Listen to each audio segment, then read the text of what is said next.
सरिता अपनी स्कूटी अपने बुआ के घर के सामने रोकती है। उस पर से उतरकर स्कूटी को ताला लगाकर चाबी हाथ में लेकर घुमाते हुए गेट के अंदर आ जाती है और कहने लगती है कि वाह सुनंदा बुआ, आपके हाथों में जादू है, क्या बना रही हैं।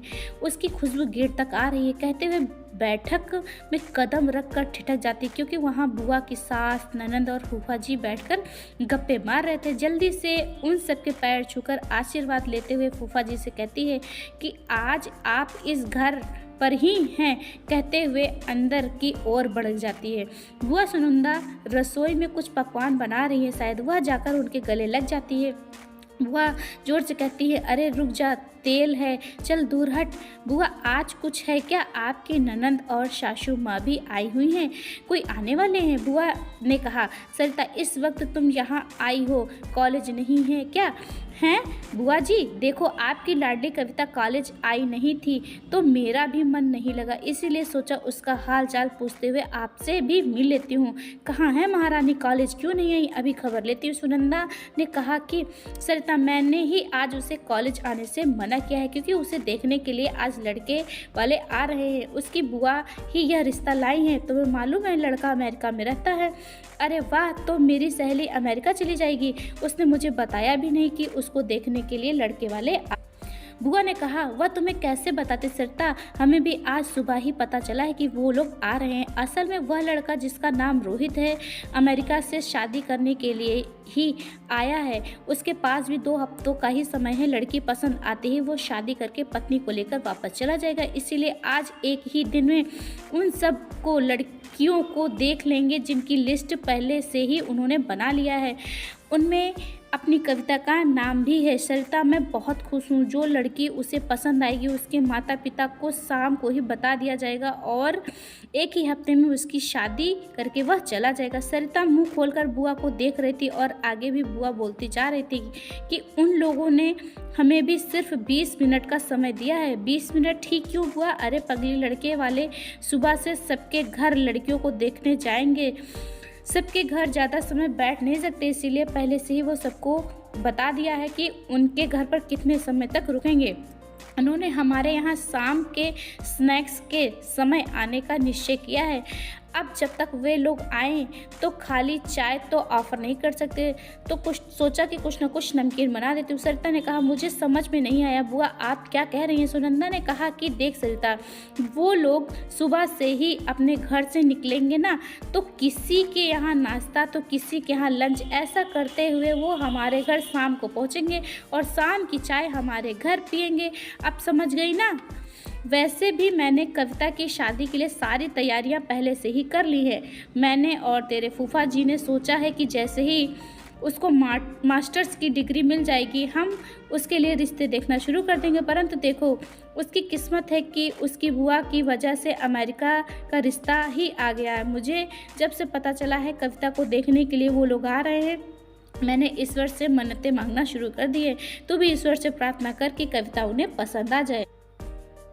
हाँ, तू भाग यहाँ से, मैं तो तुझसे बात करने में ही लग गई, देरी हो जाएगी।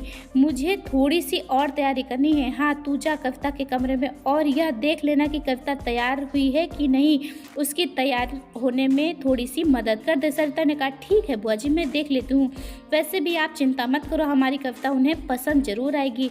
वह है ही इतनी प्यारी। सुनंदा ने कहा कि तेरे मुँह में घी शक्कर बस रिश्ता हो जाए ना तो तेरे लिए भी एनआरआई लड़का ही ढूंढ लूँगी। सरिता हंसते हुए कविता के कमरे की तरफ जाती है।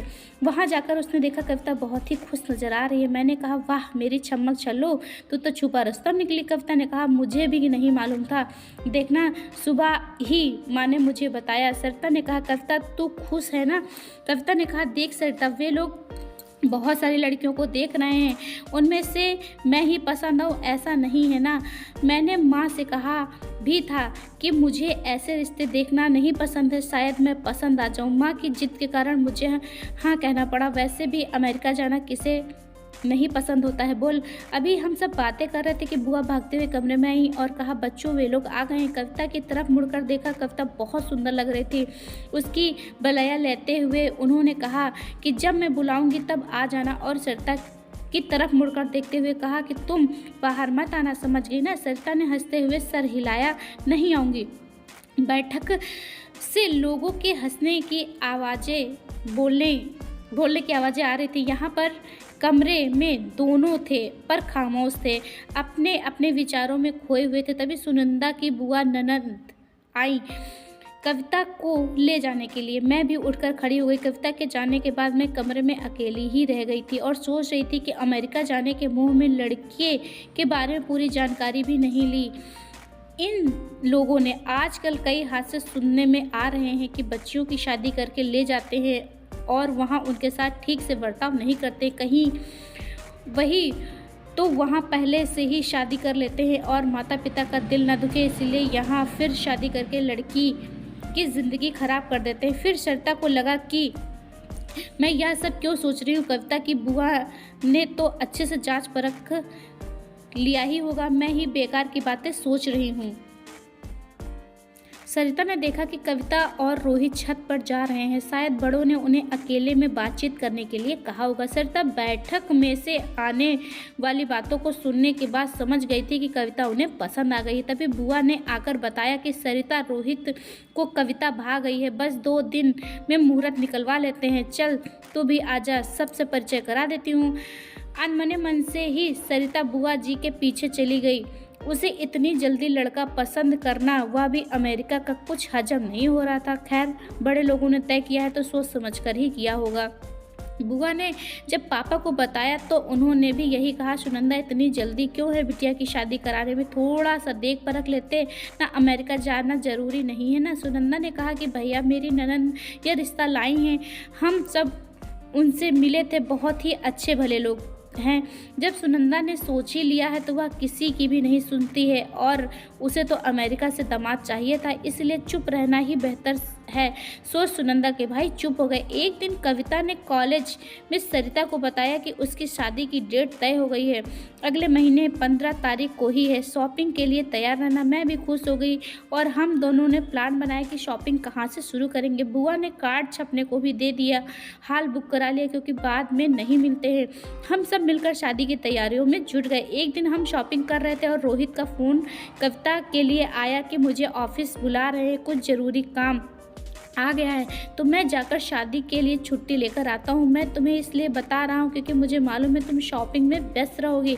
आज रात को ही मेरी फ़्लाइट है, मैं आने के बाद तुमसे मिल सकता हूँ। हम दोनों ही सोच ही रहे थे कि रोहित तो छुट्टी लेकर आया है, फिर ये अचानक। खैर, मल्टीनेशनल कंपनियों का कोई भरोसा नहीं है। कविता ने बाजार से वापस आकर बुआ जी को भी बता दिया तो बुआ ने कहा हाँ, उसके माता पिता ने हमें भी फ़ोन किया था। कविता की शादी की तैयारियां हो गई थी, उसके माता पिता सब लोग को निमंत्रण पत्र भी बांट दिया था। उस दिन उन्होंने बहुत काम किया और थक हार कर सो गए और रात के 12 बजे हाल में फ़ोन की घंटी बजी तो देखा समधी जी का फ़ोन था।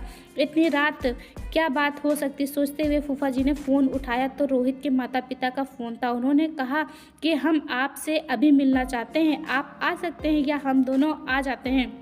बुआ ने फूफा जी से कहा चलिए हम ही चलते हैं। सोते हुए ड्राइवर को उठाया। कविता को बिना बताए दोनों समधियों के घर पहुंचे। रास्ते में दोनों ने आपस में बातें नहीं की, दोनों का मन किसी अनहोनी की आशंका से डर रहा था। जैसे ही उनके घर के सामने कार रुकी, समधी जी ने दरवाज़ा खोल दिया। जैसे वे हमारे बेसब्री का इंतजार कर रहे हो, उन्होंने हमें अंदर ले जाकर बिठाया, पानी के लिए पूछा।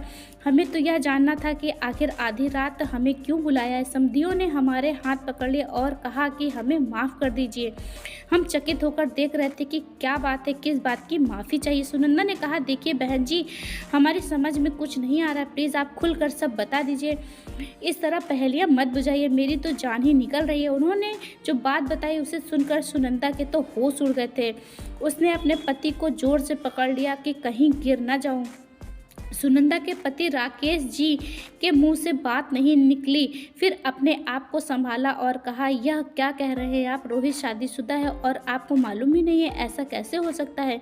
समधी जी, आप तो उसके माता पिता। समधी ने कहा अभी थोड़ी देर पहले ही उसका फ़ोन आया है, मैंने पूछा कि कब आ रहे हो यहाँ पर, शादी की सारी तैयारियां हो गई। उसने कहा आप दोनों के डर से मैंने नहीं बताया कि मेरी शादी 1 साल पहले ही हो गई है, वह लड़की दूसरी जाति की है। जिसे आप दोनों कभी स्वीकार नहीं करेंगे, इसीलिए मैंने सोचा शादी के बाद बताऊंगा। मैं इंडिया आया था आप लोगों को यह बताने के लिए, पर आप दोनों मेरी बात सुन ही नहीं रहे थे और लड़कियों की लिस्ट बनाकर मुझे उन्हें दिखाने के लिए ले गए। कविता के लिए भी मैंने मना किया था, पर आप दोनों ने मेरी बात नहीं सुनी। मैं कुछ गलत नहीं होने देना चाहता था, इसीलिए ऑफिस का बहाना करके वापस आ गया था। मुझे माफ़ कर दीजिए, मैं दो लड़कियों की ज़िंदगी खराब नहीं कर सकता हूँ। सुनंदा की आंखों में आंसू नहीं थम रहे थे, क्योंकि शादी की पूरी तैयारी हो गई थी, निमंत्रण पत्र भी बट गए थे। अब सबसे क्या कहेगी, बेटी को कैसे संभालेंगे, उनके दिमाग ने काम करना बंद कर दिया था।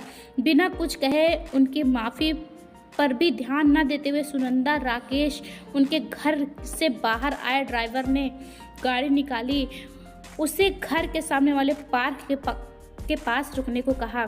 दोनों गाड़ी से नीचे उतरे और ड्राइवर को घर भेज दिया। वे पार्क में एक बेंच पर ही बैठे थे कि सुनंदा जोर जोर से रोने लगी। राकेश भी अपने आंसुओं को रोक नहीं सके थे।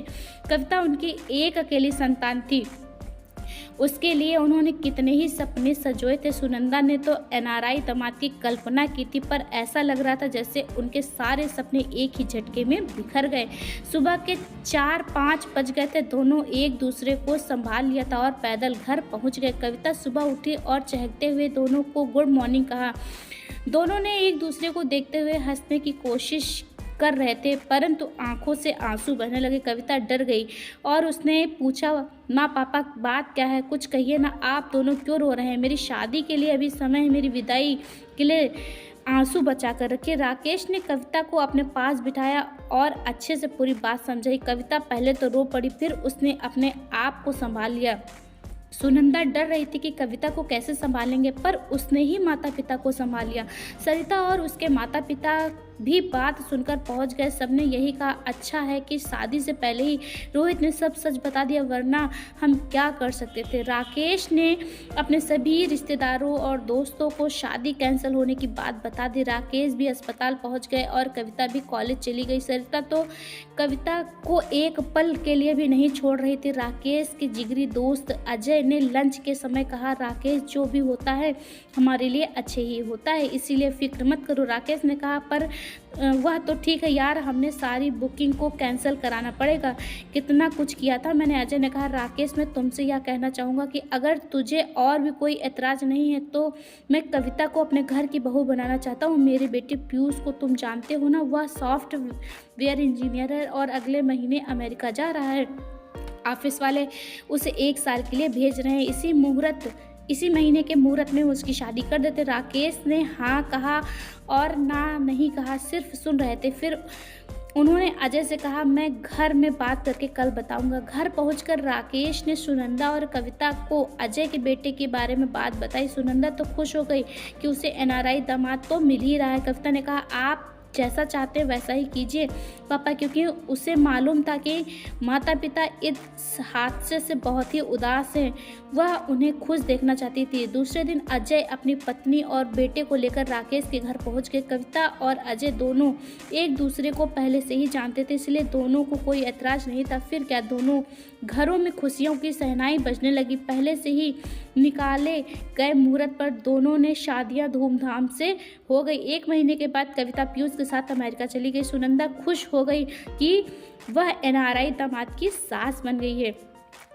फ्रेंड्स, इस कहानी का अंत काफ़ी सुखद है, इसीलिए अच्छा लगा, पर आपको सुखद नहीं होता कि अगर माता पिता और बच्ची का क्या हाल होता, सोचिए। इसीलिए हम सबके लिए यह सबक है कि अपने जिगर के टुकड़े को जब भी किसी के हाथ में सौंपने जा रहे हैं तो एक बार जांच पड़ताल जरूर कर लीजिएगा। तो फ्रेंड्स, क्या राय रखते हैं इस स्टोरी के बारे में? अगर जो भी आपकी राय है प्लीज़ कमेंट बॉक्स में हमें ज़रूर बताइएगा और अच्छी सी स्टोरी के लिए मुझे सब्सक्राइब कर लीजिएगा। मिलते हैं अगली स्टोरी में, तब तक के लिए मुझे दीजिए इजाज़त।